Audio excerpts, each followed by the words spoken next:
Hey, y'all. Welcome to this week's episode of Ducking Reality. On this episode, I have a very special guest, my former boss and good friend, Misha Brodsky. Dr. Misha Brodsky. It's okay, yeah. Yeah, well, no, I mean, you do deserve it because you have 2 doctorates, Too, yeah. both in mathematics Applied math and geophysics. and geophysics. Yeah, 'cause- okay, so you started, your accent gives you right away, you're Russian, but Yeah. you're American. Yeah, I'm Russian-speaking American. Yes. But can you tell us the story of how you came to the U.S.? So I left Soviet Union. I was not Russia. I was born in Russian Federation of Soviet Union, which now is called Russian Federation as a country. Before it was a republic inside of Soviet Union. I was born in Moscow. I lived in Moscow for 37 years. And it became boring to live there. Before the 37, it was not a great place. I mean, it was a great place in sense of like education or Right. feeling you're in the power, you're an imperial center. Right. But individually, for a person, it was not so nice. And it was a long time when I was invited to work in the United States and I was not allowed to go. It started in 1976, first time I was invited to work in UC San Diego in Scripps Institute. Okay. And I just finished my graduate school, and there was somebody, American researcher, came to Soviet Union and saw my presentation and invited me. After every year, I was applying to go because I had some position and never allowed. Because the government would have to give you permission to Yeah, so Gorbachev changed it. So my first trip to the West, before I was traveling to the so-called socialist countries, which was a similar thing, was to France in 1987. And I met somebody from Berkeley, and they invited me to work again, and they allowed me. Oh, But okay. they said, you go forever. So we lost our citizenship. It was Soviet Union at that time, it was not Russia. So we said goodbye, and we left. Right. Yeah, and came here. You, your wife, and 3 kids. Yes. But it wasn't as easy as like you left there and No, you came it was. here. It's very difficult. First of all, to go through the process of basically cancellation of your own country and everything. And some people say, oh, you're lucky, and some people say you're a traitor. And it's not pleasant thing. And, different. It was not an easy place. It was a complex country with different ethnically people and difficult culturally and different, religion, everything. So it's not an easy thing to leave your country. Right. Yeah. So we were living at that time forever. We didn't know that Soviet Union would collapse and we could go back. And like my wife, she left. Her father who died after that, her grandfather died forever. Right. Yeah. And we had huge group of people came to the airport to say goodbye. And it was interesting because they stopped them. They said, no people. Oh, wow. Yeah, because Yeah. you really left without thinking you'd ever see Russia again. No, yeah, but after that, of course, Soviet Collapsed. Union collapsed. Russia became much better, and now it's also worse, so I don't go there anymore. Right. I was last time in 2019 for a very short trip. I need a visa, and for me to get a visa is more difficult than for regular Americans. Right, because you... Because I was Wasn't Russian Russian. before. Yeah, I was Soviet, not Russian. Okay. You're always very careful to define those two. No, but you see, this is important because there was 15 countries existing today with different law. It's a lot more different than from one state to another state here. Even states are different. Right. But these countries, they have different languages, even different alphabets, different length of education, everything. Like in Russian Federation, you could marry 18 years old, like in California. Okay. In Ukraine, you can marry at 16. In Uzbekistan, you could marry at 14. Oh, wow. That's so young. Yeah, but I show the difference, plus, totally different languages and many, many, many different things. It was a different country. Right. And, of course, it's only less than half of population now. The Soviet Union was about 330 million, and now Russia is about 145 million. Yeah. And it's just, it's such an interesting thing because I didn't grow up knowing much about Russians. Yeah, you but don't learn a people lot. were called Russians, but, you talk to Estonians, they were insulted. You talk to Right. Uzbekis, they're insulted. We're not Russians. They were not Russians. Right. They had to service Russian military, and men were learning Russian because women didn't speak Russian. Yeah, that's interesting. Because all men went through military, so... Did you serve in the military too? Yes, less than like salt, because, I got my military education through my education. But after that, I was an officer. But to become an officer, I had to go to the service and take oath there and so on. So I was shorter than, the usual was from 2 to 3 years. Okay. And I was 2 months. Oh, No, but I had free military education Right. for 5 years, additionally to that. Every week, one day, I had military training, which girls did not attend right. because they were not drafted. So is every boy drafted in Russian? Only health issues would not be would be excused. Yeah. But if you are getting your educational degree in the institution with this military education, you were not drafted. Some institutions were with military service kind of, and some without. Okay. So because I'm a mathematician, they used me to intercept missiles. So I had my training. Regular military service would not give me this training. Right. So you had like high clearance. Because Absolutely. What did you do? Like, did you go to school thinking that you would become a professor, or do you think you would do something else? It's an interesting. I don't think I was thinking. That seems very unusual for you. No. It's just it's an interesting thing. Soviet Union was a caste country. Oh. It was not officially caste, but it was really caste. So my parents, my father was a professor, my mother was a researcher. So I was going to that direction. If I would be from military, I would go to military. Some people. So I was kind of engineering research field. So if I'm successful, I could be a researcher. It doesn't mean I never worked as a professor. I worked as a researcher in a research institution. It's like Berkeley Lawrence Lab. Okay. There's no teaching. Soviet Union was separated. So it was kind of planned that I'm a researcher because it's interesting. If I would not be successful at bad, I would become an engineer or something like this. I couldn't become farmer. I couldn't become a political guy, no politicians, no. I could go probably to medical field, but not really. Okay. No, attorneys out of mine, it's a totally different caste. Oh, wow. All the legal issues it was connected to police and everything. Yeah, so. Oh, that's interesting. Yeah. So it depends on... They were working together. It was no real system. Which, the attorneys were working together with prosecutors. It's the same thing. Okay. So kind of what you grow up in is what you're going to go into. Yeah. So I was born in a family of researchers, so I didn't think. The goal was not to go to military, to army. So I had to be in a good institution, educational institution, not to be in the army, because this was bad.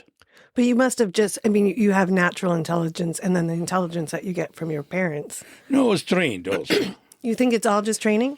Not all. You need to have, you're supposed to have certain, features to be able to do it. But after that, if you're not an ingenious person with some top, so you can be trained in one field or you can be trained in another field. Right. So I could be trained in something else. So I had certain, my genetic abilities, but still this direction, physics, mathematics, was directed to me. Yeah. And isn't there a formula that you came out with that they still use? Did I make Several. So but that's not something that you don't usually talk about your accomplishments. No, because I left science. Right. Moving to Lincoln University from research. So what happened with me? I was kind of successful researcher, usually in mathematics and applied math also. The good ideas come to young people because they don't know how difficult to get them. So when you're older, you think, should I invest 2, 3, 5 years to try to get something? Right. And after don't get it's a long investment. It's much more than any money. It's your life. Right. And you have to be deeply in that. And when people are young, they cannot estimate. So they try, and sometimes they get it. So I was lucky to get 2 results, which I think are available. And I published a lot of things, but it's usually around the same thing. But so I had 2 good results. One of these results is describing, it's easier to describe, how to find a structure. In this moment, it was Earth specifically, because I was working in geophysics institution and sun, using eigenfrequencies of eigenvibrations. So when you have earthquake, the whole ball of the earth is vibrating. Oh, right. It's like a spring. So you can hear frequencies, what, you have a silver spring or you have a copper spring, and you see the difference in sound. This is what you hear. Oh. So the earth is vibrating like a spring. So you want to understand what is the structure inside. And I found certain way to calculate it. Oh, wow. Yeah. So which is used now. And my second work was related to gravity field. So it was related to geophysics prospecting, basically. So like if you have oil or you have gold, they have different density. Right. So the gravity attraction, Newtonian gravity, will be different if you go above gold or above oil. Because oil is low density, so it's not so massive, and gold is the opposite. So if you go on the surface of the earth and you have a spring, and this spring will change the size based on what is under, how it is attracted. So how to use gravity field if you measure it to find oil, for example. Holy Yeah, this is an oil, like shape of the oil capacity. Right. Yeah, so this was my second one. I didn't completely solve this problem, but I moved in some direction. Right. And what kind of applications is that? Yeah, So it's that helps. a lot of applications. Yeah. Yeah, but you see the problem, what happened here in the United States? So I came to the United States with certain, I would call it scientific bank account. I had some results. And I was working at UC Berkeley for 11 years. So using my previous bank. Right. Yeah, but I lost my colleagues. I lost in Soviet Union, everybody was working like a group. In the United States, everybody is spread. Like you get PhD in this institution, you go to teach and work in a different institution. Right. Everybody stayed, creating, we call it scientific school. Yeah. So which I lost. The second thing what I lost, so I was doing theoretical some results, and after that I had somebody who could program them. And after that, I had a geophysicist or physicist who were applying this programming to real data. So we had all these things, so I could do only my own thing. In the United States, I came to Swiss, I have to do everything myself. It sounds like, you had a community of... Yeah, but it's not only that. You have to program it, and before it was not so sophisticated, and you have to apply it. You have to use the data. So basically, in the United States, people who are doing it, they start from geophysics because they have data, and after they do programming, and they look for a method, but it's not my work, it's their work. Right. So, and I was going from a different direction, from theory. And nobody... If you have your own theory, prove that it works. Right. So I lost it, so it influenced my away from science, which is sad, but maybe it's right. Right. Well, I mean, it just sounds like in Russia, you guys have more of a community, like think tank. It was Soviet Union. Soviet Union. In Russia, a lot of people around. Now it's different. But in Soviet, it is think tank related to a specific problem. So 15, 20 people can work for many, many years on one problem, which here it basically does not exist. Yeah, and in America, we all work in like little silos. No, in America, the idea is that people should spread and bring your knowledge to some others. Oh, okay. So something like this. In Russia, it was all concentrate to solve some problem. Yeah. Which do you think is a better way of going about There's that? nothing better. It's always question. So to create nuclear bomb in the United States, they had to collect scientists from Germany, Hungary, basically in one spot. Right. And they did it. And that's... I don't know if American scientists without them could do it because they were bringing them in one spot. Right. Well, they were... Yeah, so if you need the kind of immediately some answer, it should be, this think tank, like you say, but in reality, maybe not. It's also sometimes unhealthy to have this competition inside of group because we were all competing, of course. Right. Science is a competition in general. So it's much better when people, share the information and not directly compete with your colleagues. Right. So there are pluses and minuses in everything. Right. What have you taken from that when you started to teach? Because you left the sciences and... No, Or were you always just more of managing? No, I never managed. No? No, so you see, we have to separate teaching and managing. So I started to teach in the United States. So in Soviet Union, they didn't allow me to teach. I was tutor students because just to make money, Right. tutoring. But they didn't allow me, and I was never a communist. I have Jewish ancestry, so they didn't trust me. So you go to teach, you have 100 people in front of you. You can say whatever you want. Right. So Yeah, wait, so it because was you a have Jewish political ancestry, country. you weren't allowed They didn't to allow me. Wow. I had to become a member of Communist Party, and I didn't want. So I started to teach in the United States, in UC Berkeley, a statistics department. It was fun and less fun, but eventually, so first of all, I never studied statistics myself, but I was working in a field which is called inverse problems. Inverse problems is something you don't know the object, you know some features of that object, like gravity field of something which you don't see. Okay. So you want to find. This is direct problem. You know the object, calculate the gravity field. I was doing different. Gravity field is what you have. So what body produced this gravity field? It's called the inverse problem. Okay. So statistics is actually an inverse problem. Because what is happening, you have a box with, I would say, it was history of that, with red and green balls. And you take as example, put your hand, mix them, take, okay, I have green. Next time I have red. I do it 10 times. What can I say about what is in the box? So direct problem, which is probabilities, you know how many green and red are there. A question is, what is the chance to get green? What is the chance to get red? So this is the opposite. So I went to Department of Statistics because philosophically, it's inverse problem. Okay. Yeah. And I had to teach statistics, but I never had statistics. I had probability only, because in Soviet Union, they didn't want statistics. People would be able to analyze these lies, which they're producing as a propaganda. So statistics was not popular. So I came to one class, I came to another class, all my friends couldn't understand anything. I just couldn't understand. I'm a professional mathematician, cannot understand anything. How students understand. Right. And they say, they have to learn. It's just like have to. Oh. I was trying to understand.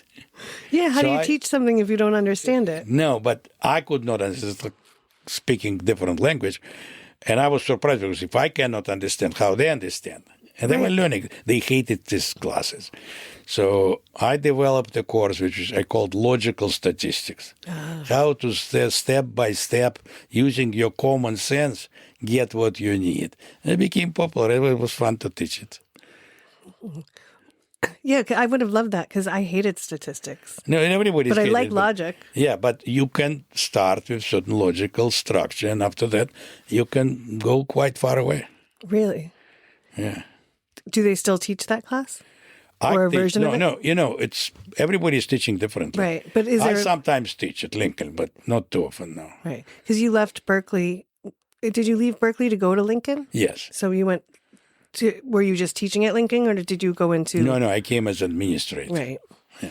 Do you like being an administrator better than teaching? I think, no, it's, again, what is better, what is not. Well, Today I'm administrator. I'm not an educator anymore.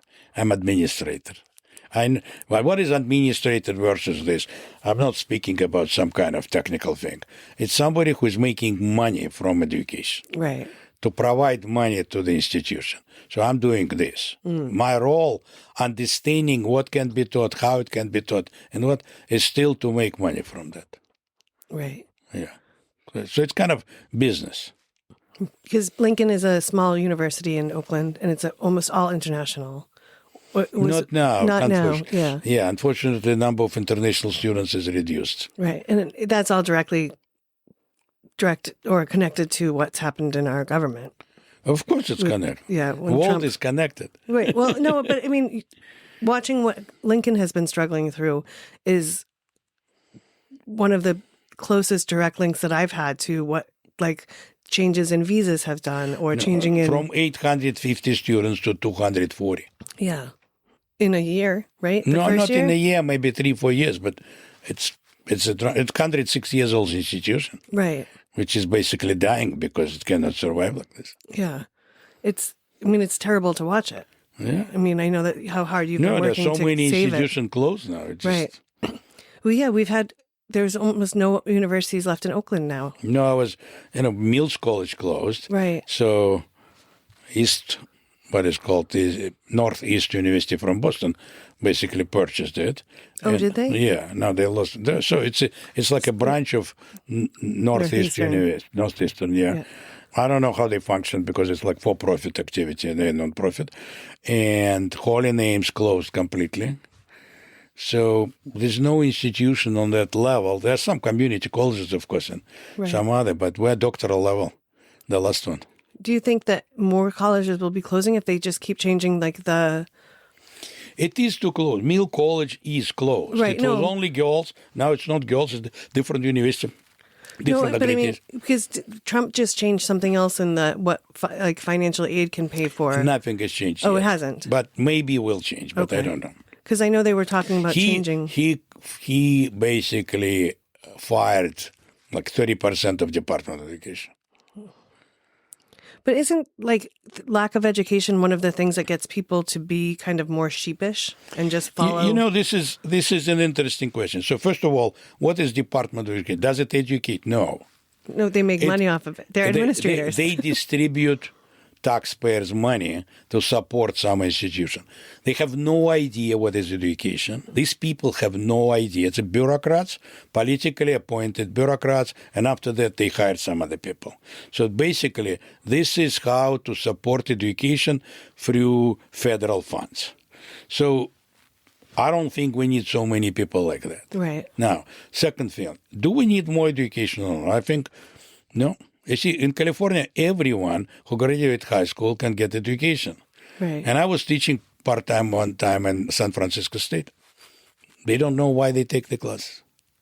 Everybody can go in, like 4 years. Right. There are party colleges. And a question, do we need? We need professional people, it's true, but we don't have these professional schools. Like in Germany, you go, you become a plumber, you become an electrician. It's a school. Right. It's not, like training here. So you can go instead of that and you get profession. And here everybody is getting education. And now these people with that bachelor degrees, they go and work in stores. Right. So I don't know if we need it. So I have very radical approach to that because I think that draft, not necessarily military draft, would be helpful.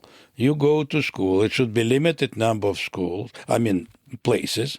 You go through real competition to get to the college. So you cannot get to the college, you go for 1 year or for 2 years draft. It may be social work, it can be, it does not matter what. Right. But where you have to work and learn something helpful. Right. It will never happen in this country, No. I think. But I would see it in this way. Now, I have another approach because people come from high schools and know zero. It's just basically, when I first came to the United States and I was talking to my students don't know anything in Berkeley, I said because the high school is not to teach for 18 years, like 18 years old, big guys and big girls. It's to take them from streets. They have to go to school, basically to control them instead of giving them something. In Germany, in Soviet Union at that time, you were studying through 15, and after that you can continue to high school, or you can go to these professional schools. Oh, that young. Yes, at that moment, there's no need for this. So I said they don't know anything, and I said it's okay because we just want to control them. Mm-hmm. It's a very different approach. So they come to the universities, they don't know basic thing. Right. And I don't know, it's good. I don't see the idea of giving education to everybody is the idea of equality, that people are equal. It's a great idea, but people are not equal. Some people need education, some people waste their time. Right. So you should give people something what makes them happy, not necessarily say, I have education, everybody. Because when you say everyone can have education, we devaluate the value of education. Oh, that's very true. Yeah. So it's not clear to me what should be done.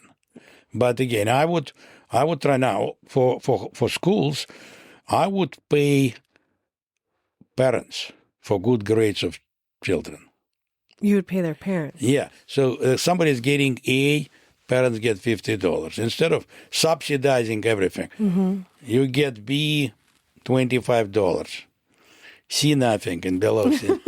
Yeah, so parents would stimulate. Right. Because parents don't stimulate their children to study. That's true. Yeah. And again, will be corruption around this. Of course. Yeah, but it's still better. People will know if I learn, if I get good grades. You get money. Not children should get money. Parents. But you don't think that would open up the parents to be abusive to their kids? It will be partially.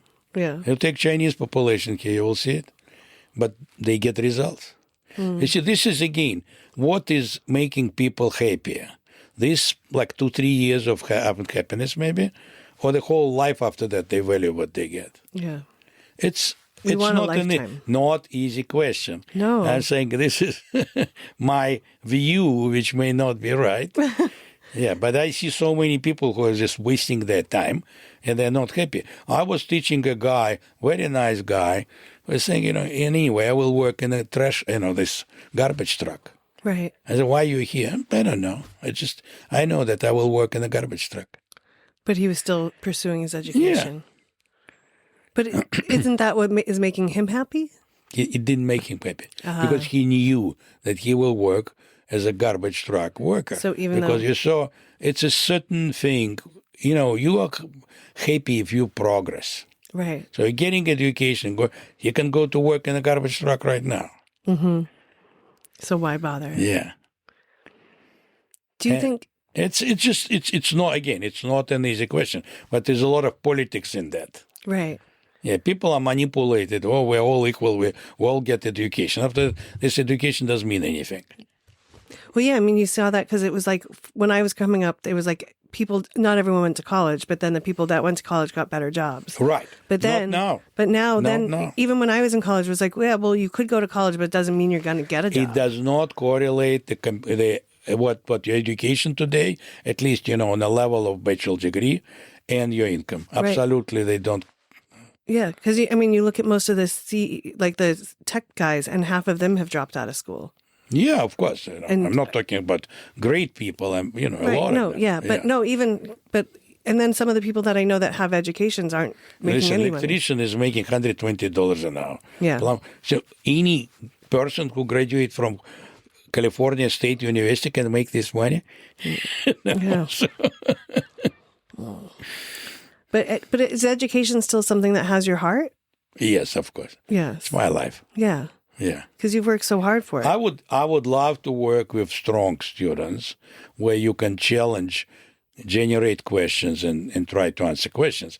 Because most difficult is not to answer questions, generate right questions. Mm-hmm. The difference in reality between undergraduate education and graduate education, the undergraduate education is to answer questions. Graduate education is how to generate questions which are reasonable, interesting, not answered before, and still being able to answer them. Mm-hmm. It's not very difficult thing. Right. I haven't taken graduate level courses, of course, but my friends that are in it are always more thoughtful. It's not about courses, about education. No, but it's the way about your retraining your way to the bring way to think. of education. For Lincoln specifically, if you take Lincoln catalog, it's only because I wrote about graduate culture of a university. This is written there. It's a graduate culture is to basically generate proper questions. Right. Yeah. It's how to do your hypothesis, basically. Yeah. Question is a hypothesis. Yeah. But it should not be, just simple or stupid. Certain level where you come. Right. Do you have a favorite, what's your favorite graduate class that you guys have at Lincoln? Is there one that you think is every graduate student should take? No, we have several classes which should be taken. You see, but I know some people are you have to take this kind of philosophy class or this kind of critical thinking class. I strongly believe the class does not matter. The instructor matters. Wow. You have to choose the instructor. And when I selected, after 2 years in mathematics department, Moscow State University, I had to choose the specialty, 3 years of specialty. And specialty means you go to a special, we call it cathedra. So it's a department, basically, in specific field, and you have to select your advisor. An advisor should take you. So when it happens with me, I wanted to go one way, and my father said, no, you should not go there. You should go to this guy, to that differential geometry. And a guy last name Novikov, he died about 3-4 years ago. Well, I was, because he is great. Wow. And it was one of the best decisions in my life. It was torture for me because I was thinking differently. But it's the greatest person. I learned from him, not only from everything. Right. Yeah, so you select instructors. So two people teaching statistics, me, somebody else, two different courses. Right. You learn from an instructor. The subject is just a tool which allows the instructor to give own logic, own mind, own approach to solving problem. So this is what you need to select good instructor. And after, but not, see, why instructors are choosing certain fields? Because they have examples from that fields. So, I don't know. So, but again, in Lincoln, we have such course for graduate students called Business Strategy and Decision Making. It's a great course, but question who is teaching it? It can be very formal. It can be really interesting course. Right. Well, because then, depending on what their morals or ethics are, is going to shape how you decide to think about those things. Right. So again, my point is select instructor. And some instructor can be, an expert in language or literature or mathematics or applications. It can be many different things. Right. But it's how they get that information across. Yeah. How they pass their way of thinking. It's all way of thinking. Yeah, I guess all the teachers that I've ever really enjoyed in my education have been ones that it's because I enjoyed them as a person more than their topic. It's also. But for me, when I went to this differential geometry to Sergei Novikov, it looked totally insane. I never, What made him totally insane? Because it was field which I never studied before. My inclination was to analysis. I was geometry, and he was like a star, and I was afraid. He was 28 years old at that time, and I was 20. Oh, wow. And he was top. But did it shift the way that you looked at problems? Because then you had to think about things so differently? No, I don't. Just absolutely. Everything. Yeah.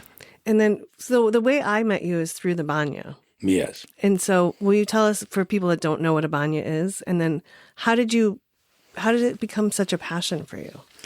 So Banya, first of all, it's a Russian word which is derivative from balneum, from Roman word balneum. So Russia, and Moscow specifically, is considered to be third Rome. So the first Rome was Rome with culture of communal bathing.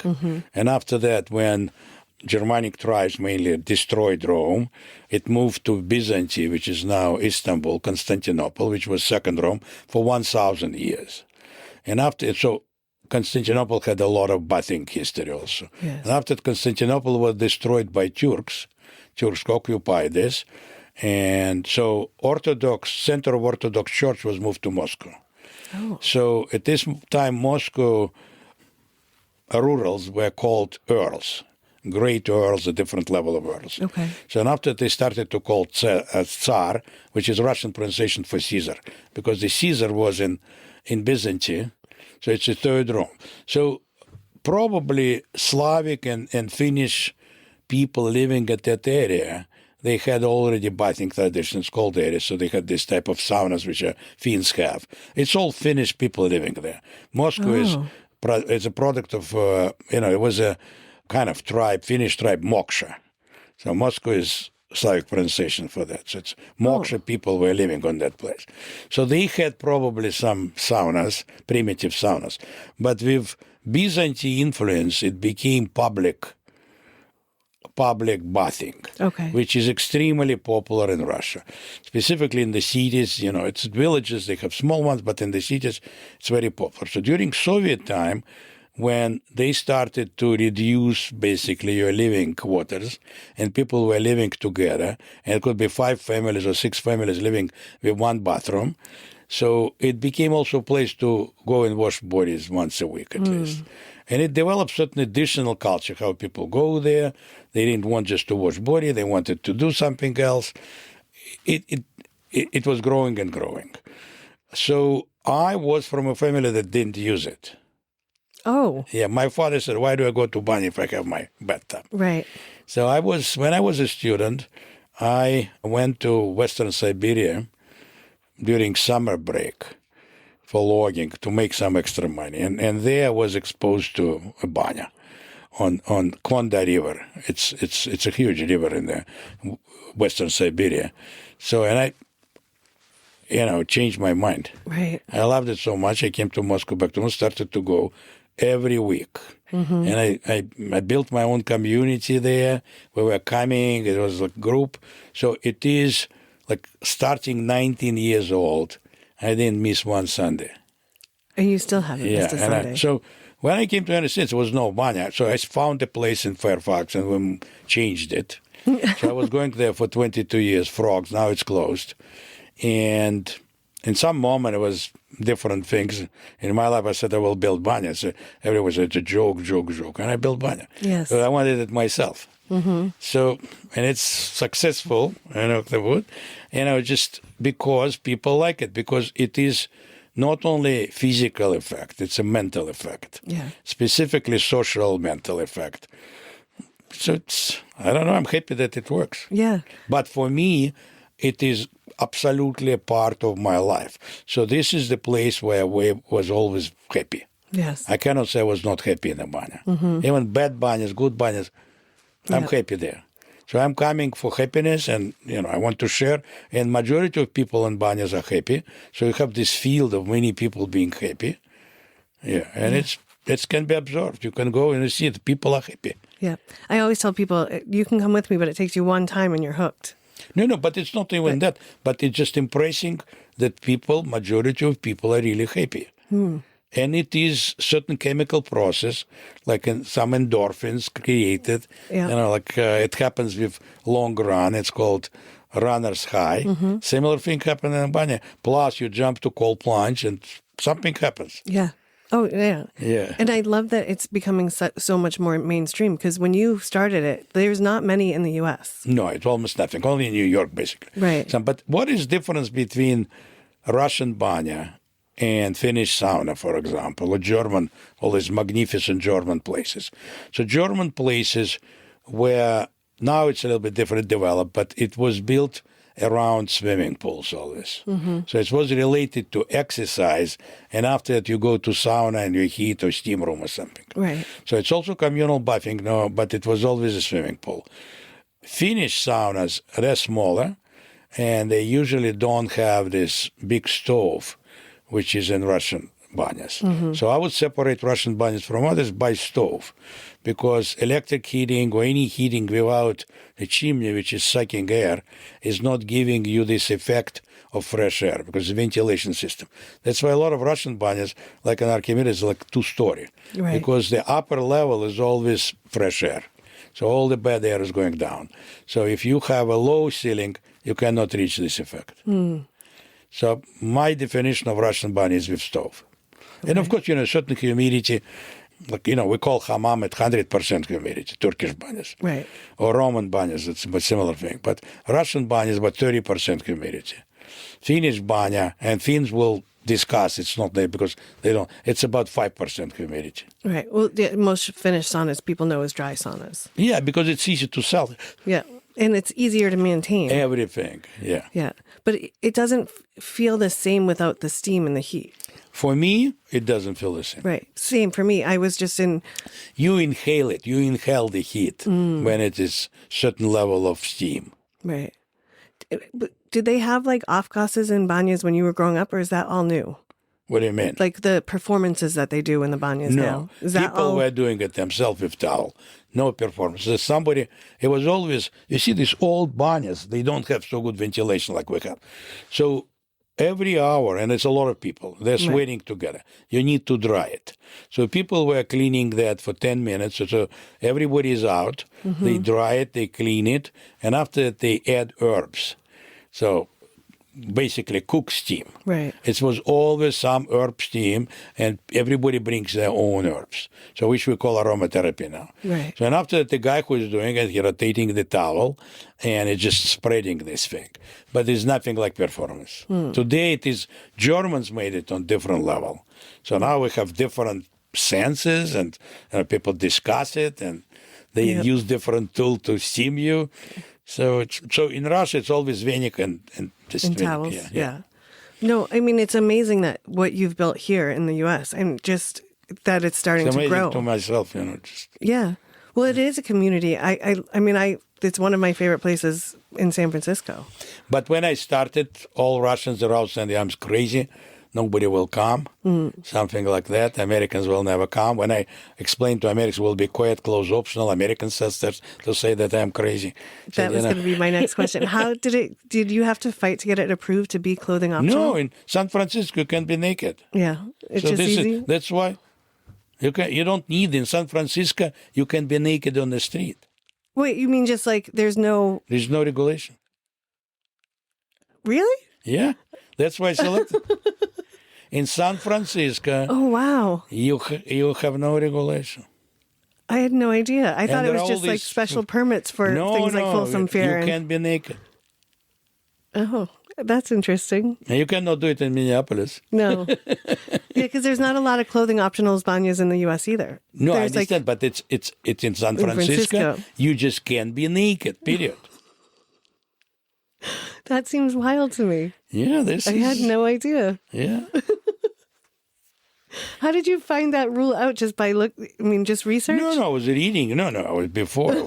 I started it knowing this. Right. Like in Berkeley, you also can be naked, but you have to have your clothes with you because if somebody's unhappy, you have to dress.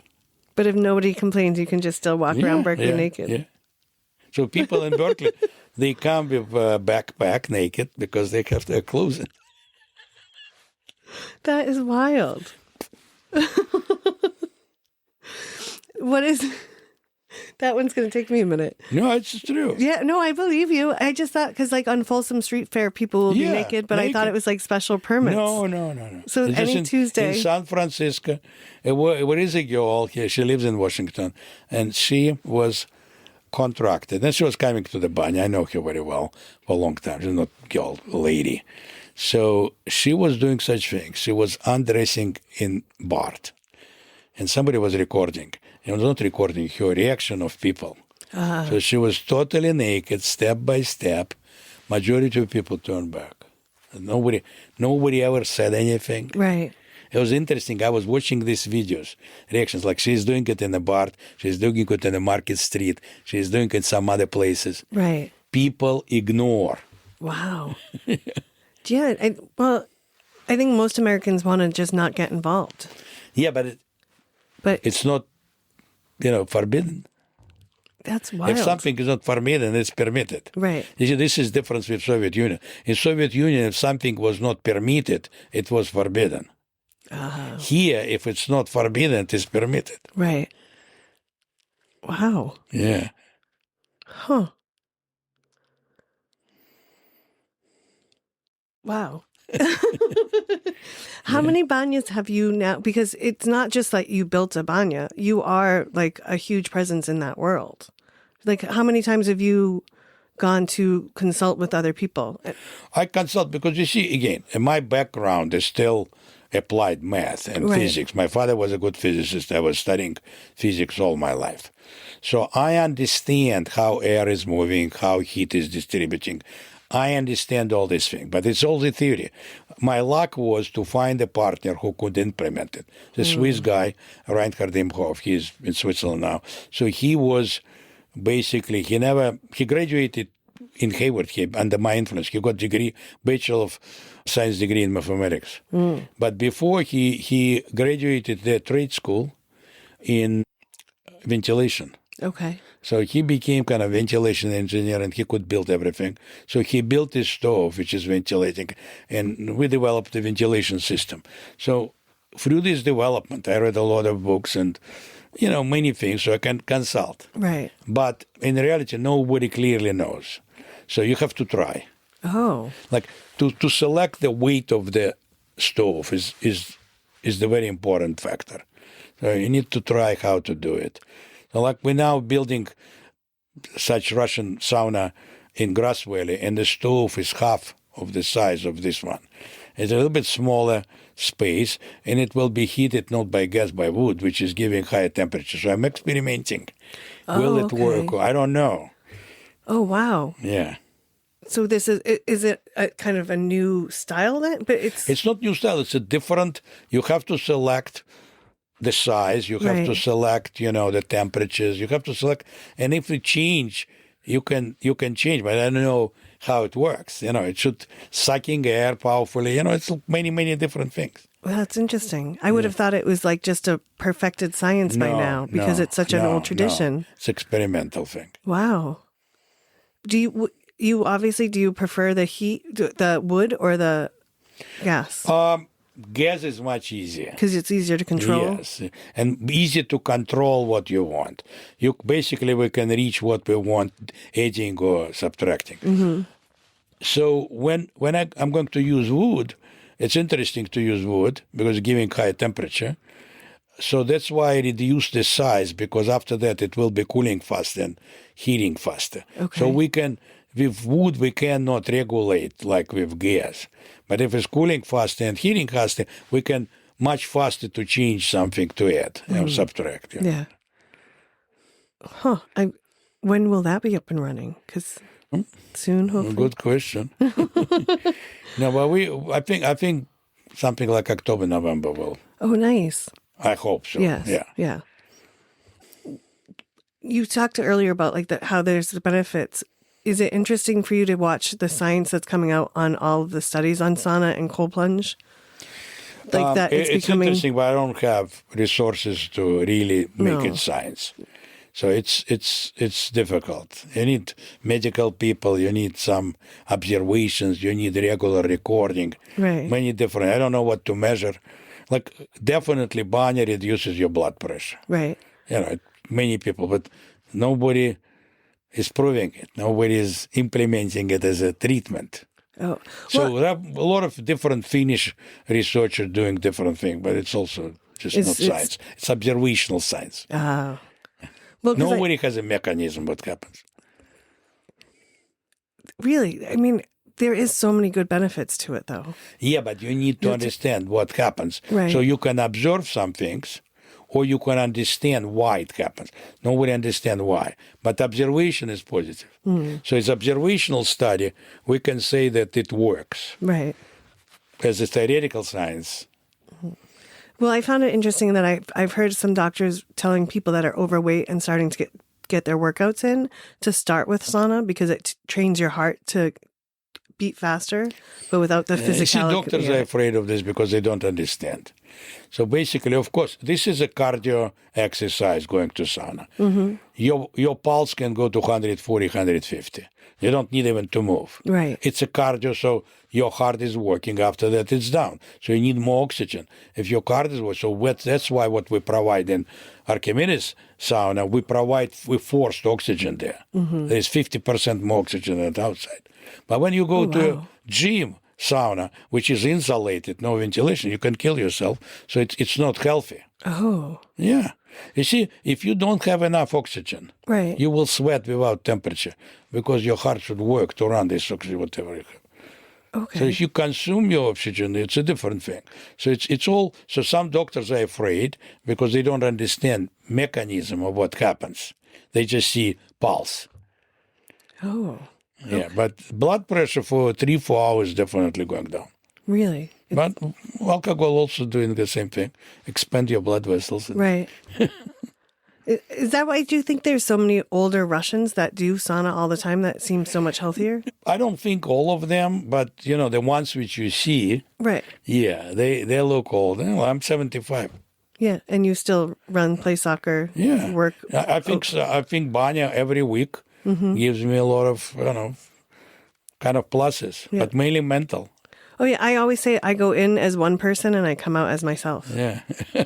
It's that place has given me so much. Right. No, but I just want to recommend this to people specifically who are not in good mood.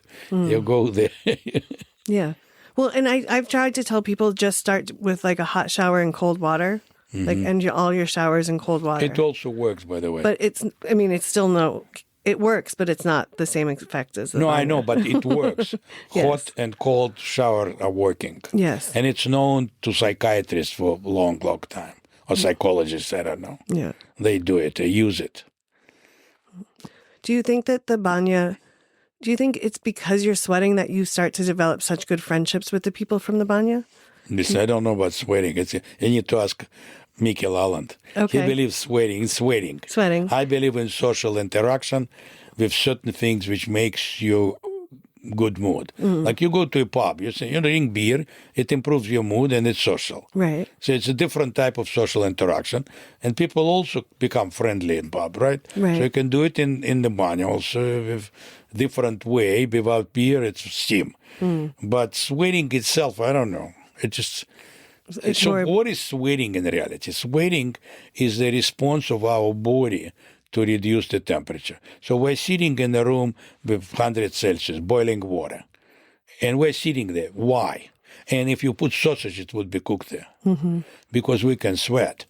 So if you don't sweat, it's a very bad sign. Right. So Romans, they had, instead of how you're doing, they was asking how you're sweating. Yeah, they're all doing it.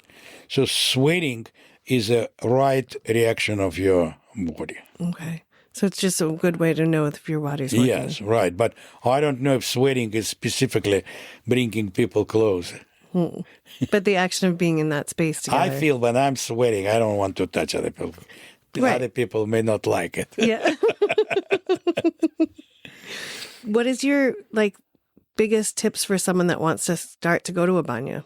Do you have any, or do you just tell them to jump in? I don't know. I started in one day, and after that, I was in love. That's it. Yeah.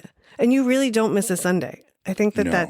you will. I was traveling between, and if I travel, I go to Banya also, maybe more than Right. this. So the best thing for me for jet lag is just to go to Banya, saunas, all whatever you have. Right. But you need enough oxygen. You cannot sit in a places which are insulated, and you cannot breathe there. You have headache after that. Yeah. A lot of people say, "Oh, I was in sauna and got headache because it was bad sauna Ah. because it's no air there." Yeah.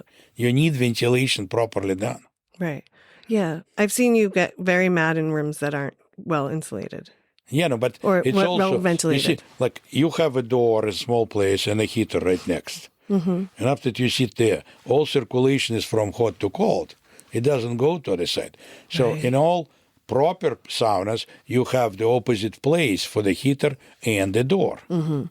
So air is coming there and leaving through that. So you have continuous circulation. If you put them together, and I can show to you 100 places like this, Right. there will be no circulation in the main room. It's just wrongly done. So, but people never think about physics, how air is moving, why air is moving. Right. Air is not moving because somebody is below it. Air is moving because there's a hot place and cold place. There's different pressures there. Right. And that's what moves the air. Yeah. So why we have continuous wind from the ocean in that direction, mainly? Right. Because behind the hills is very hot. And the ocean is always the same temperature, cold. So you blow this thing. And after that you have fog, because you bring cold air to warm, and it condenses. Right. Huh. And so you're just trying to create the same pure thing. physics. Right. And based on that, I build ventilation in saunas. I mean, it makes sense why you are so good at it and you understand it so much because Of it's course, so you need closely to understand related. how stove is working, but it's still somebody should implement this. Right. It's not easy. Like theory is theory, but Do you ever lean towards you are just more of the social for the banya, right? And not the tradition. Like when we went to Estonia, it was a very different sweating culture there. You see, Estonians are special people. So I have a lot of Estonian friends, and they say we meet, like I had a great friend, Johan Jegeva. So he said, I meet my sisters, brothers only in two reasons. If there's some wedding or funeral. I don't need anybody. So Estonians, like normal Russians, German, Italians, they live in villages, and after they go to fields to work in agriculture. Estonians live in the center of their field, Away from the others. away from everybody. So they don't need social interaction. And Finns are the same thing. They're very similar. So there are 3 million saunas in Finland for 5 million population. So they're sitting alone, and sweating alone. So Estonians are, for Estonians, so first of all, it's a family place. Mm-hmm. And they do different things, like they smoke sausages there. So it's their personal place. And sometimes they invite friends, and they usually use different things. But every family has their own. Right. And it becomes some kind of holy place, like, Yeah.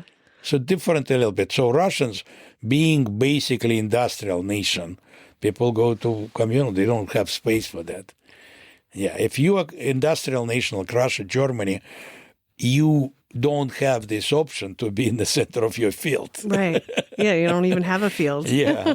So you develop different things. Romans were different, the same thing. Right. They were living in the city.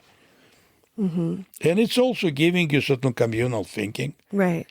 The difference is interesting. I was trying to understand the cultural difference. So between Russians and Germans, go to the same thing. So I found that Russians go to banyas with company. Germans are going to banyas to look for a company. Oh. Yeah, they're finding companies there. Yep. Yeah. Russians try to bring own group. Right. Yeah. Oh, that tracks to where the places I've been to are. Yeah, you go, you can talk to everybody. Yes. The people start communicating there. Yeah, in Germany, people were very friendly and kind of inviting. Yeah. But they go and they look for company there, right. and the Russians try to come with own group. Right. Well, but like your group is kind of intimidating when you see you on a Sunday morning. No, but it's here. We're in San Francisco. It's very inviting. It's all different. Yeah, you're American Russians. No, but it's different. In reality, in Russia, if it's a group, you usually don't go to them because this is day camp and they have their own things. They can invite you, right? But you don't. Here, people just come and Oh, so people wouldn't even approach that group? No. I didn't realize until I met you that Russians were so superstitious. Oh, terribly. Like that when we first traveled to terribly. I wouldn't because they seem so logical and pragmatic that it kind of took me surprise. Maybe because of logical and pragmatic. See, superstition is based on experience. Like people say stereotype. What is bad, good stereotype? Stereotype is based on communal experience. Right.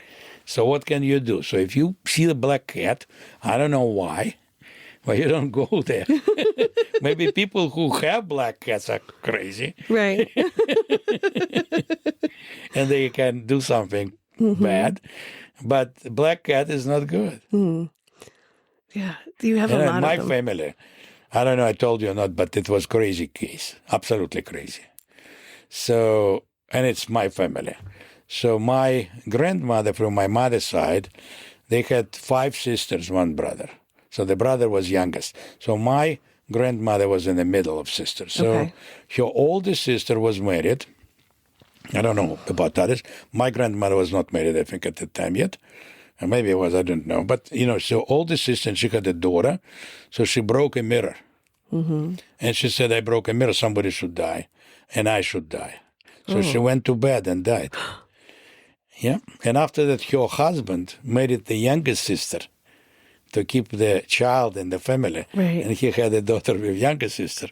Yeah, which I know. I knew her. Right. Yeah, but this older sister said, I broke the mirror. It's a worst thing. Somebody died. And it should be me because I did it. Wow. Yeah. That doesn't feel superstitious. This is absolutely, it's crazy superstition. Right. Yeah. Yeah, I would believe in superstitions if that happened too. No, but breaking a mirror is bad for everybody. Right. It's kind of bad. I've always heard it was just like 7 years of bad luck. Yeah. Which she said somebody should die. Right. Oh. And for Asians, it's okay. For Asians, it's okay? They don't have a mirror thing? No. Because you've gotten to travel. You've now traveled most of the world, haven't you? With all of your different types of jobs and work? Yes. What is your favorite country? Not me most, but, Europe is still my favorite. Yeah. I feel comfortable everywhere. I'm going, Japan is a great country with culture, but I don't know what I'm doing right or wrong. And like once in a Japanese banya, I was with sandals and they look at me and the guy saying that it's clean here. The guy was insulting them. Russians always have sandals in the banya. Right. So he said, it's clean here. You don't need. It's so many different things in China, of course, in Vietnam. Yeah. Everywhere. So in Europe, I feel Most comfortable. I understand. I can talk to some people. Right. Yeah. Yeah. Oh, but do you think that right now it's projected, the banyas and that kind of thing is projected to be a huge, Yes, it's growing. huge in the U.S. Yeah. What do you think is driving? Is it? Do you think people? Money. Money. Is it just money, or is it In that? the United States, it's money. Is that it? Yeah. I think somebody observed that it become popular. Mm-hmm. So somebody observed it, and after that, like when I came to this country in 1989, you could get reasonable coffee only in Berkeley. What's a company, Berkeley company, which was existing before Phil's? Starbucks. What? Phil's? Yeah, no. What's forgot. Yeah, it's Berkeley company. Which nobody was drinking really coffee. It was one coffee type, and in one day Starbucks changed everything. Yeah. So Pete's, it was only Pete's. Yeah. It was two places of Pete's coffee. Yeah. So in one, because they understood it can be an object for sale. Right. And after that, money comes. So now there's this company which formed, which is called Therme USA. Oh, the ones that... the money is not clear. It's the same ownership as in Erding. Mm-hmm.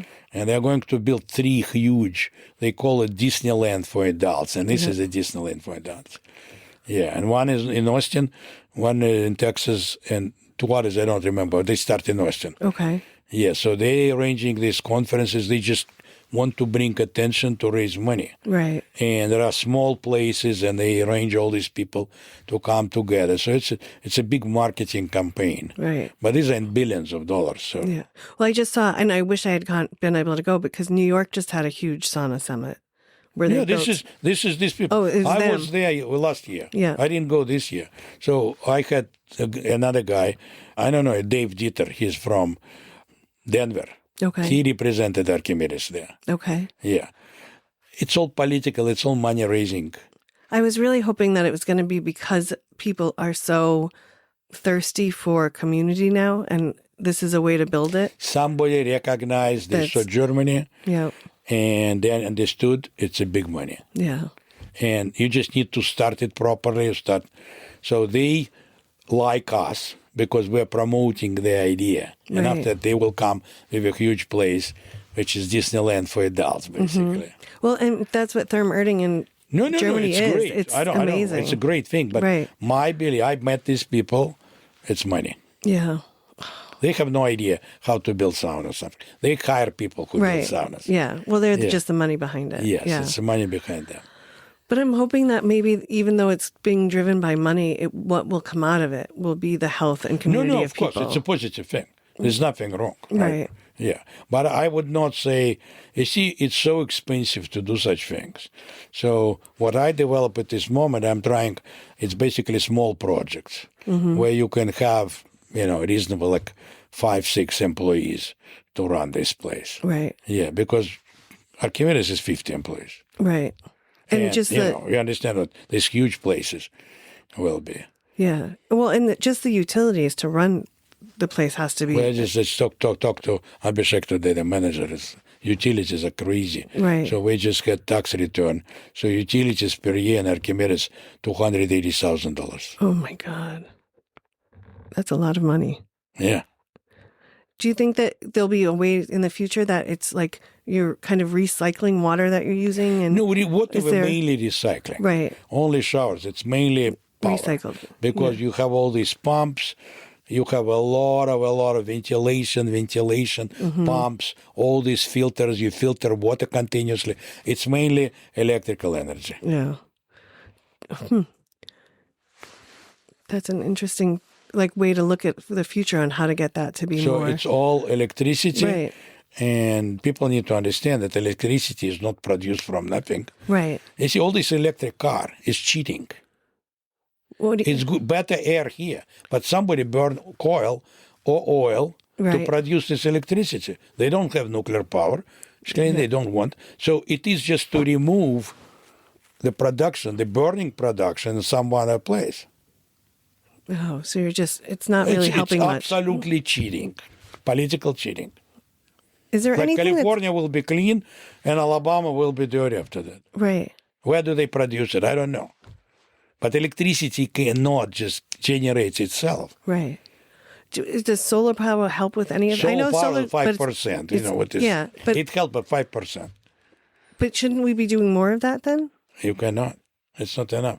It's never going to be enough, Yeah. right? No, it may be, but it's not in today. Now, to produce solar panels, Right. you need energy, a lot of energy. So it's still cheating. Yeah.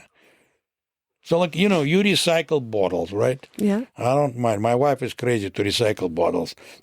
So first you need to remove the label. Mm-hmm. Do you know how much is this clean water which you use to No. remove the labels? It's more expensive than this thing. Really? Of water is extremely expensive. For California specifically. It's all pumped, it's all filtered, it's added phtor or something like that. Right. It's a lot of work with that water to get clean water. And you use the clean water to recycle some, to put it in trash, basically.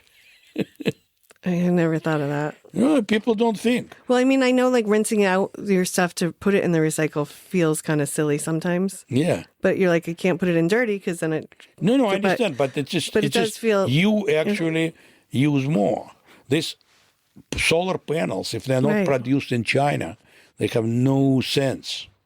Only in China you can produce them at a reasonable price. Wow. Yeah. People have to see the balance. Like, I'm using electric car. So how did you get this electricity? Right. Yeah. Where does it come from? Let's keep from, yeah. Yeah. I mean, somebody's burning something. Right. Well, it's just like the iPhone, right? People are like writing on their iPhones how they don't want people to be in slavery, but the people in slavery got you to have your iPhone. Yeah. No, but I just want to say that if we have nuclear power, it's a different thing. You don't need to burn it. But nuclear power is another problem, which, some politicians don't want. But you may have nuclear plants in frozen places. Right. You don't need to have them here. So after that, instead of having, pipes for oil, you can have just wires. Much easier. And if you put a nuclear power plant in somewhere like, say, Siberia, where it's freezing most of the time. No, Canada. Yeah. Empty. Yeah. And then if it does implode, it's safer? Is that the thought? It's better, but it's still far away. Right. But you have to build better, of course. Yes. Select proper places, no earthquakes or something. It's not too many such accidents. The problem is nuclear waste. But nuclear waste you can send to the moon now. Yeah. So we could just pollute the moon. Yeah. Yeah, but yeah. Well, do you need moon? Yes. For what? There's no air there. But I mean, how would that screw up the gravity of what the moon supplies for the Earth? It's very small. So you have this nuclear waste. Right. You can bury it here, of course, somewhere. But if you bring it to the moon, with now capacity is very. So how can you use moon? How people can use moon? You cannot live there. You cannot do anything there. Right. So why don't So you you use just want to use it as like a trash rock? Yeah. Why not? We want to keep green, nice earth. Right.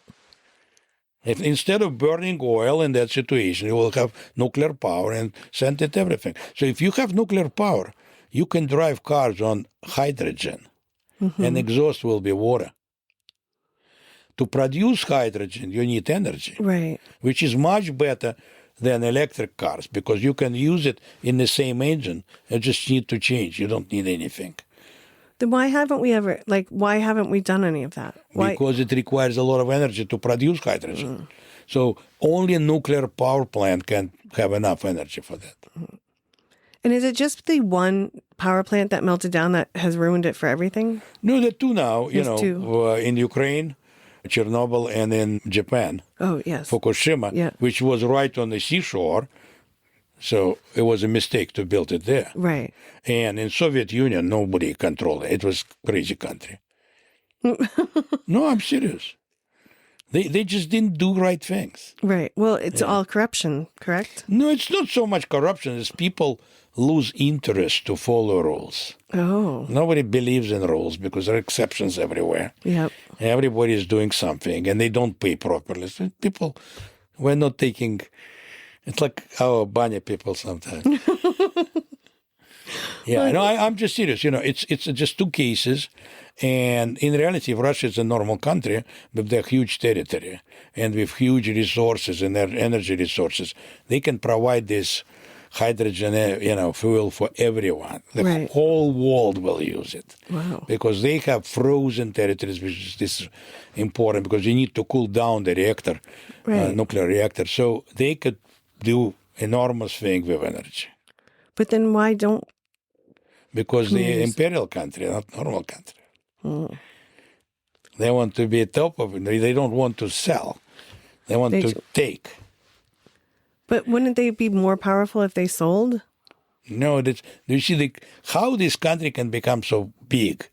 Because people want to take, expand. Yeah. Now they're taking Ukraine. But if they just took that energy and made something that they could, they don't need money. They want power. And they want to prove everyone we have more power than anybody else. And is that just like their They are happy custom? Because of the power, not because of money. Americans think money. No, they don't care about money so much. See, I just think money is power. No.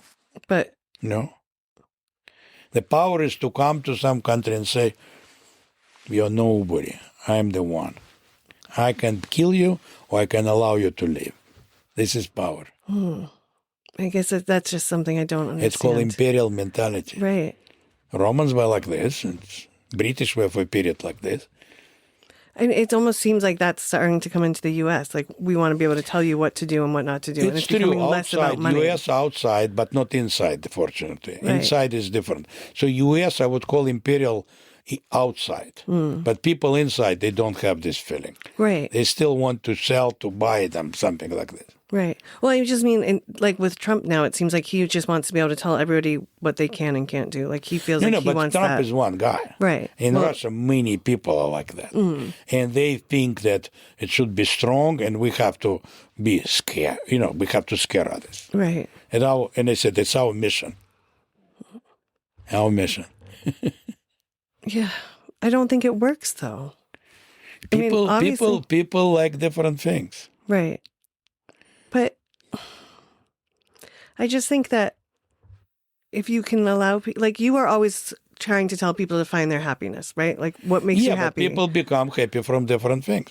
And if they're brainwashed and they continue, it's an empire. And this empire is still empire. And a lot of people, not all of course, but a lot of people think it is empire.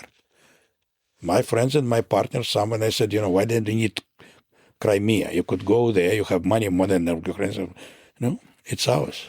Right. That's it, period. It's just like... and after they want more and more and more, and it's expansion. Right. But then there's never going to be enough because what happens... Never be enough. Right. So you'll never be satisfied. I had a mechanic long time ago, Soviet Union, working. He was an old guy, served in the military. He was taking Estonia, by the way, in 1939, 1940. So, and he, I say, Ivan Ivanovich, his name Ivan, and his father Ivan also, Ivan Ivanovich. So why do we need so much? Because we're surrounded by enemies. And so, listen, we have these socialist countries around, and we 1/6 of the whole land plus social. He said, but they're surrounded by enemies. I say, if you look in the globe, everything, it's just the North Pole will be not used. You're still surrounded by enemies. Right. Yes, we need all the. So yeah. Because on the globe, you're always surrounded. Right. It's not infinite plane where you may not be surrounded. Right. We're surrounded by enemies. So you'll always just be surrounded by enemies by that thought. But it's mentality is a simple guy. But he was in the tank taking, right. Baltics. Wow. Have you seen the movie that just got the documentary from Russia that just won a Academy Award? No. There was a young gentleman that was tasked with filming a bunch of propaganda. And so I guess he started to, I just read about it yesterday. He started filming everything as the way Russia wanted him to, but instead he was making like a documentary on becoming a propagandist in Russia. And then he had to escape Russia because... I don't know. A lot of people escaped Russia. Right. So what's the difference between Soviet Union and Russia today? Right. In Soviet Union, they didn't allow you to leave. Now people can go. It's easier to leave now? No, they can, yeah. Yeah. In Soviet Union, you could not. Right. It was iron curtain, exactly. And now it is not. So you want to go. Because I could go visit, I wouldn't, but I could go visit Russia go. now. Yes. Yeah. And They it will wouldn't not arrest you. Yeah. If you don't bring something with you. What, just, Minimum amount of drugs, you're jail. yeah. Well, I saw that from the basketball player. What? There was a basketball player a few years ago. She had your, Her vape. Yeah. Yeah. Oh, I don't, would you go back to Russia now? Of course, for me, it is not really. It's not dangerous. It's just... It is dangerous. It is dangerous. Because I started a campaign, and public campaign to help Ukrainian students, athletes. And I wanted fundraising to come to Lincoln. Oh, okay. So my name is kind of affiliated. Yeah, because that's the thing. What I didn't... there's a lot of... $20 you donate to Ukraine, you're in jail. Wow. That's... So you just don't have... I mean, it just is a different place. I would be happy to bring a group of our guys to Russia, but yeah, no way. No. And Moscow is magnificent, not in sense of... it's not so beautiful. St. Petersburg is a beautiful place, which was built by one plan, almost like Paris, Peter the Great wanted, he had money, he built it. Moscow is magnificent because of the power which it gives and powerful life. You have so many theaters, operas, and every night you can go somewhere. Oh, wow. I don't know, London is okay also, but Moscow has an enormous exhibitions, museums. It's just enormous, powerful life. Well, Russians are very... And 100 banyas in them. I want to go just for that reason, to experience all of those. You can go. I can give you a guide and everything. Yeah. No, I think for you it is, if you don't publicly do anything, you can go. Well, it's not easy to get visa, but of course it can be. Right. Well, yeah, I don't know enough about all of it to have a strong opinion for it. It's not something I grew up knowing a lot about or even have learned a lot now. And now I know you and I know Ukrainians, and all of the Russians and Ukrainians I've met all get along really well and all hate. But that's the thing, is they all seem like they get along very well. But then sometimes you'll have little conversations with them and there's just this mistrust or... You use the wrong word. You see, Russian language suggests certain thing. And you use Ukraine translation is by the border. Okay. So you don't go in the Ukraine. And in the Ukraine is wrong. But Trump was using the Ukraine. It was in English because it's the border. Mm-hmm. So now they say Ukraine cannot have the because it is country name. Now, when I say in Russian, I say I go to the border. I say, no, you go in Ukraine. Oh, okay. It's Russian language. I didn't want to insult anybody. Several times. You speak some language. We speak Russian. Right. They speak with Ukrainian pronunciation, but they speak Russian. Between them, they speak Ukrainian, which I don't understand. So everybody speaks Russian. Okay. So, but sometimes you use small word. That it creates... big problems. I don't want to say anything wrong. It's just Russian language. Right. There's so many layers to it that still come through. No, it's this war created hate. Yeah. A lot of people lost lives. Right. Which like seems... Gena, yes. He lost his business, he lost his house, everything was bombed. One day, he was a successful businessman. Oh, wow. Yeah. It just seems... And now he's losing his family because he's divorcing his wife, because living here not easy for them. It's not stable. They have this kind of parole status, and it creates internal... Well, it's so stressful. And it's all because Mr. Putin attacked them. And for no other than to just gain the power. Oh, absolutely. No, but Russian Empire without Ukraine does not exist. Because they're the breadbasket. Yeah, it's a real part of Russian Empire. Because he hasn't gone after anywhere else. No, he will after You Ukraine. think? If he's successful with Ukraine, he will go after. No, he got part of Georgia already. He got part of Moldova. He's doing such things. Do you think he'll ever, if he, do you think he'll, I know he will never stop as a person, but do you think his successor will continue the fight or? I don't know. No. I hope not. Yeah, I hope not too. Usually changes the power. Right. But he's been in power so long. Longer than anybody. Right. From 2000. Yeah. It's like I moved to Lincoln and he moved. The same time. Yeah. And things. And I started to build Banya also in 2000. Oh, The company was called Banya 2000. because that's when you Yeah. started it. But it didn't open until 2013? Yeah, It took to you 11. 11 So one years of to my open. friends and partner, he said, let's call it now Banya 3000. He was joking. Maybe we could make it so we have 3,000 banyas. I know. Too many? It's not too many. It's difficult. It's a special business. You have to be in that business. You Right. cannot just be on the side and do such thing. You have to concentrate, be determined, and maybe you can open 100. I don't know. Right. But you have to borrow money, build, release money, borrow. It should be a cycle. Right. Yeah. Yeah. Well, I hope that we can build at least 5 more. I want to build one. I want us to build one on the small East ones, Coast. which are much cheaper. So maybe we'll develop small, model, which I'm trying to understand in Grass Valley as a sample. Yeah. And it can be after that open in several places. Yeah. Because some people, it's still you need financing and there is no, this financing for Thermi USA coming from abroad. We don't have these resources. Right. So it should be local financing, like $500,000 project, Right. which is difficult. Only $500,000? I would have It thought can- it was at least $1 million to open up a good one.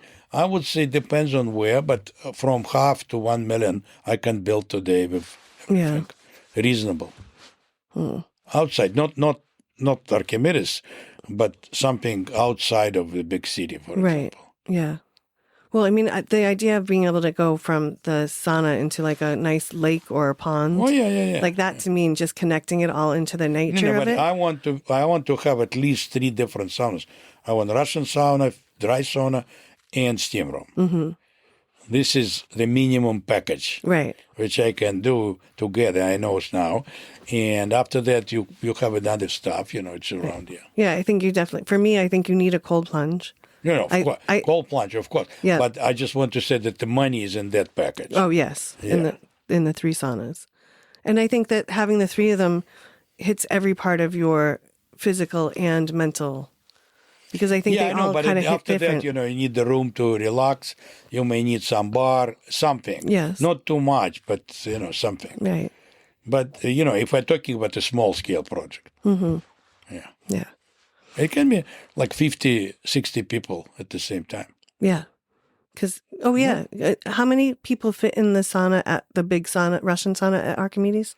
Is that 35 people, but we have different saunas. Right. But I'm talking about the whole facility, 50, 60 basically lockers. Right. In Archimedes, we have more than 200 lockers. Right. 210 or something. well, because they have spaces where they can spread they out. go Not different everybody's. places. Yeah. Right. Especially on a beautiful day, the roof is busier than the sauna. No, Maybe. today we have 5 saunas already. Right. Yeah. So it's. But again, I'm looking at small projects because it's more realistic. Do you think you'll ever stop building banyas or driving that business? Everybody stops in some day. Well, but do you think you'll ever retire from it, or do you think you will be at every Sunday If until I can do it, I will do be it. there? Yeah. It's not God decides, We can do it or something. Like my mother, 99 years old. She cannot go to Banya. She still can discuss it. Yeah, but she didn't go to Banya before, you said, right? She was not. No, she was not, but she was using it. She was geologist. She was travel a lot.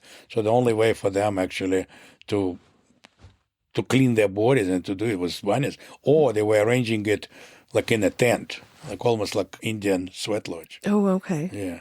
Yeah. When I was doing research, I was reading about how there used to be so many in New York, and a lot of it came from. It's still in New York. It's Right. like 10 or 12, I don't know, in New York. It's Right. quite a lot. But I was surprised to see how many used to be there, and then how many like had sprinkled across the U.S., and then how it all just Because of like private hates bathrooms. also, yeah. Yeah, private bathrooms seem to really just swallow that all up. No, it was a kind of a documentary movie about New York banyas or saunas or whatever, how you call it. Mm-hmm. So they say homosexuals killed it. Oh, Because of the majority of these people didn't want to go. They started to occupy and demonstrated.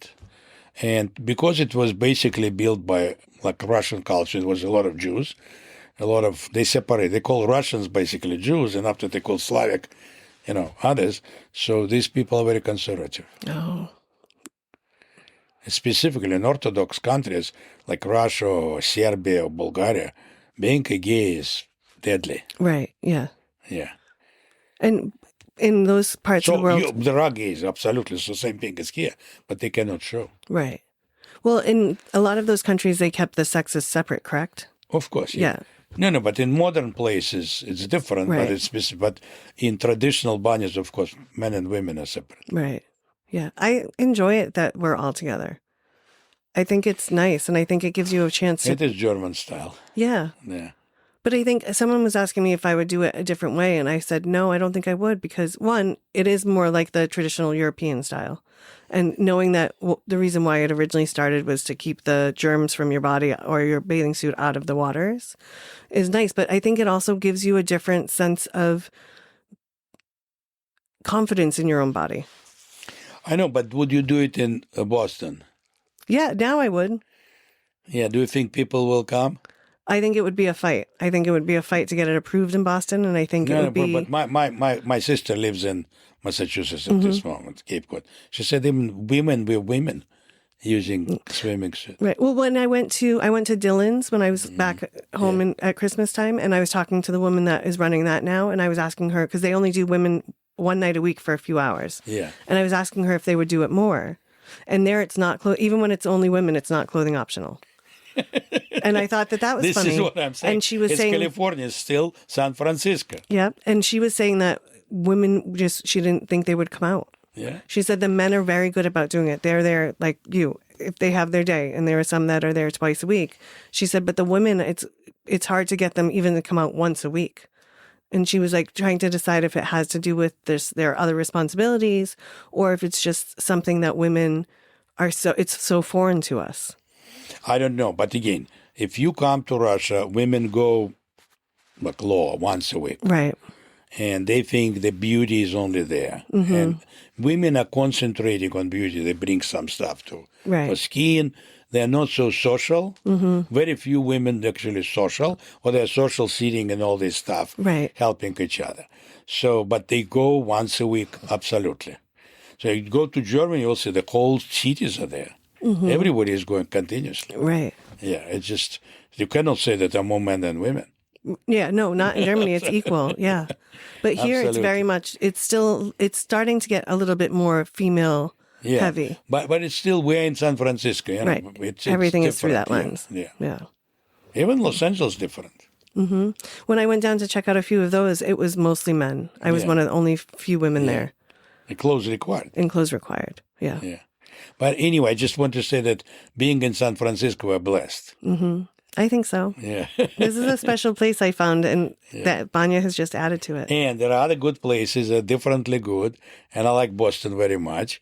And I like, around things. And I like Chicago, but it's not San Francisco. It's different. There is the Schwitz in Detroit is somewhere I really I've want to been go. Yeah. Well, you've Also- been to almost everywhere, haven't you? What? Is there any place you haven't been?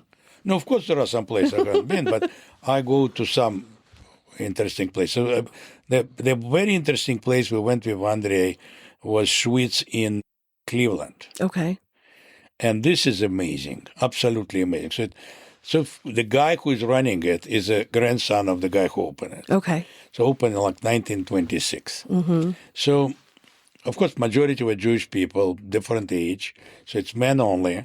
Women are, the women have one day a week, something like that, Yeah. but men only. So it's very different. $150 package. Okay. So you come, you get your place at the table immediately. So everybody has a place at the table. All right. So you can use sauna as much as you want. It's not so good as ours, but it's still good one. So you have massages if necessary, but at the table you eat and drink unlimited. Ah. But so they give steaks like this size. Oh. They cook steaks, a huge oven in front of you. They do these steaks. The beer only in bottles, which I don't like, but Yeah. so if you want vodka, you have to bring it. So Right. they give you only, they give you good kind of appetizers, different salads and, cold cuts. They give you these steaks. They give you incredible burgers. I didn't want the steak. I couldn't even look at this. Right. Yeah. So, and they give you cigars. They have a, like this size yard where people smoke cigars. So they give cigars for free. They give beer for free. Yeah. Something and food. Oh, wow. So it's $150, but it's Cleveland. Right. It's not San Francisco. Yeah. I think it's full. Yeah. No even sign. Wow. To get there, we needed to call first. Yeah. And I want to go. Sauna, steaks, and beer. I love it. So there's a book about, now I got the book about this place. Right. It's called Schwitz, Cleveland. Okay. And it's Schwitz, Detroit, and there's Schwitz in New York. Right. Yep. So, but it's an amazing community there. They come with children, with boys, because it's like fathers with children, with grandparents. Everybody knows each other. Yeah. Yeah. Well, that's the thing. It's like, it's the community that builds around it. Yeah. That's the part that I think I fell in love with most. I mean, for me, it's a second thing for me. The first thing is coming out of the cold plunge and having those 25 to maybe 60 seconds of my body just feeling amazing and having no pain. That's kind of what I chased. And then I fell into the community kind of by accident, and I've loved it ever since. Nobody was speaking Russian by me and Andrei. So it's all generations. They all trace it to Russia. Right. Russia, Poland, Ukraine, or whatever. Right. But nobody could speak Russian. That's kind of funny. Yeah, but the guy who is running is a grandson of the founder. Right. Well, Misha, I could talk to you all day, and I will. But let's go have a drink, and thank you for coming on and sharing so much about this. No, it's my pleasure. Just not always possible, but Yeah. yeah. Well, you're a busy man. You run a university, and It's okay. It's okay. Like last Monday was crazy. This Monday is okay. Okay? Well, thank you so much. Thank you. Thank you. Thank you all for listening, and go find some joy today.